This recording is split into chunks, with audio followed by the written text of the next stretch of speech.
Good morning, 6 o'clock here on your Monday. Thanks so much for starting off a brand new week with us here on Up with KREM. I'm Tim Pham. And I'm Nicole Hernandez. Tim, did you enjoy the sunshine yesterday? Oh my gosh, I was outside all day, but now my allergies are, I need to take a Claritin or something now. Oh man. I'm allergic to everything. We've got Jenny Power here with us. Jenny, Hey, Jenny. Did we get more sunshine? Yes, guys, if you liked this past weekend, you are going to love what we are seeing today. Already, it's a beautiful start as we take this live look over into Cordelane. Sunrise officially set for 6:17 this morning, and temperatures fairly mild as we're waking up. We are in the mid-40s right now for the Spokane metro area. Light wind breeze coming out of the northeast. Right now, we're at 42 degrees in Coeur d'Alene, 36 for Deer Park, 46 currently for Ritzville, 39 down on the Palouse, and in the low 40s out toward Omak. But we are set to see here some widespread sunshine as our current satellite and radar is relatively calm and clear. Also, if you get any really nice sunrise photos, make sure you send them our way. In your day planner for the day today, we're going to hang on to these widespread sunny conditions through this afternoon, and temperatures trending even warmer, upper 60s to even the potential for some low 70s throughout the inland northwest before we start to see some clouds move in this evening. As we put this into perspective for you, our temperatures are trending well above average, 10 to 15 degrees above average, in fact, but not quite record breaking. This is all going to change, though, as we move into tomorrow when a cold front arrives. This will cool us down and pick up our winds. So if you do want to enjoy some of the warmth and the sunshine, I highly recommend getting outside today. But we'll break down that cold front and its arrival coming up here in just a few minutes. Let's take a live look at traffic now at I-90 and Idaho Road, where you can see things are not looking very congested. We're not seeing any major backups or anything like that. Looking at our traffic maps across all of I-90 and our other major highways, everything looks clear just like this if you're heading out the door. President Trump says he will hold a news conference later today. There are reports there's a possible ceasefire proposal. The news coming just one day after the president threatened new strikes on Iran if the Strait of Hormuz is not reopened. Iranian officials say they will fight back. The draft proposal was put together by negotiators from Egypt, Pakistan, and Turkey. Yesterday, the Trump administration announced that a missing American airman was rescued 2 days after a fighter jet was shot down over Iran.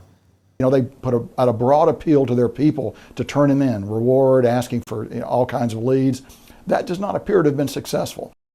The pilot was rescued hours after the fighter jet was shot down on Friday in a mission that required U.S. forces to destroy military aircrafts that were damaged during the operation. 6:03, a heads up for Spokane drivers as you get out the door here on this Monday. More construction is starting on Green Street this morning. KREM 2's Brandon T. Jones is live with us to explain how this work is all connected with the North Spokane corridor. Good morning, Brandon. Yeah, good morning, Tim, Nicole. Well, left lanes in both directions of Green will officially be closed probably in just about a minute or so. We've already seen some of the crews placing signs out in place, letting them know that there's going to be some slowdowns here through the week. So those closures today through Friday, again, these are the left lanes of Green from Mission to Ermina, and WashDOT crews will be installing traffic islands in the median. So if you do drive through this part of town, just again plan for some slowdowns. And we've seen these kind of closures and these detours before.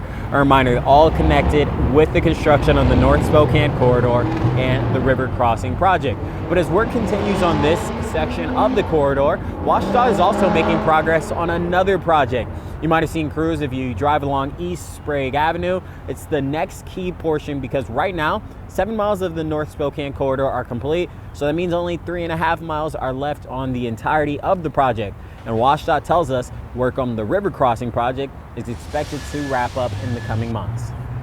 And then the other project that's under construction is the one you see behind me, which connects Sprague Avenue to Alki. And as you can see, it's well underway. Within the coming months, we're going to start hanging girders. And what that is going to do is it's going to actually make this project start to look like a bridge. Those pieces coming in, you'll really start to see what this project is going to look like. So that's really, really exciting.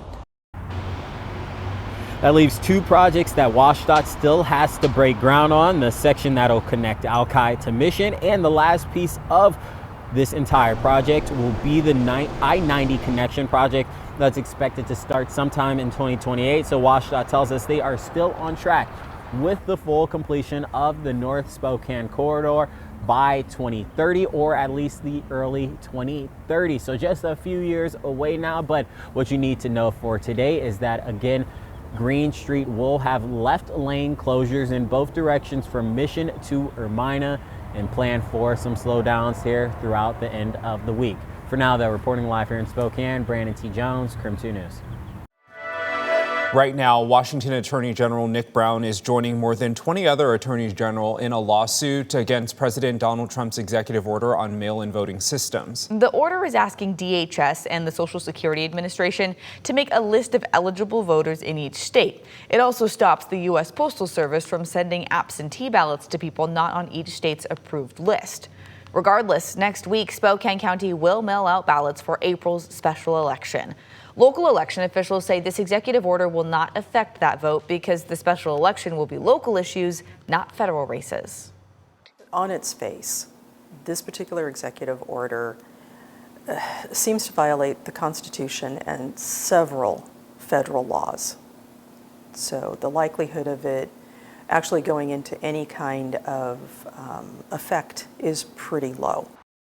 However, if courts do allow the executive order to move forward, the Spokane County Auditor says it would take 2 to 3 years and hundreds of millions of dollars for Washington State to convert back to in-person voting.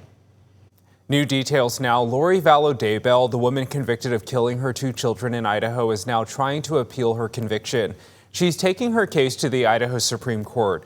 Court documents show she is claiming the trial had serious legal problems, including that her chosen attorney was removed without a good reason.